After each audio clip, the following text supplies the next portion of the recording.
Welcome to the Slop Farm. Enjoy the video. In this video, I will explain how to play Clash Royale, a real-time strategy game where you battle other players. Your goal is to destroy more of your opponent's towers than they destroy of yours within a 3-minute period.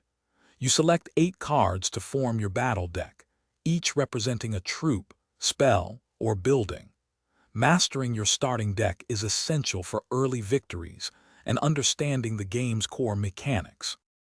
Every card in Clash Royale costs a certain amount of elixir to play, which regenerates automatically up to a maximum of 10 drops. Effective elixir management is crucial. Always aim to spend your elixir wisely to gain an advantage. Building a balanced deck with a mix of offense, defense, and spells is key to success, ensuring you have responses for various situations your opponent might present.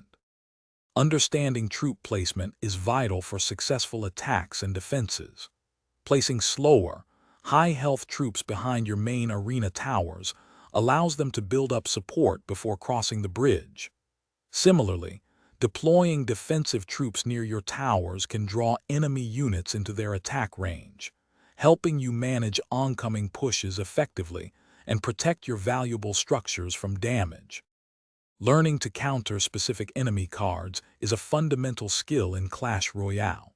For example, a single low-cost skeleton army can quickly overwhelm a high-health prince, saving you significant elixir. Spells like Fireball or Zap are incredibly versatile for dealing with swarms or finishing off damaged towers, adding a layer of tactical depth to every engagement. Always anticipate your opponent's next move. Thanks for watching. Consider subscribing if we helped you today.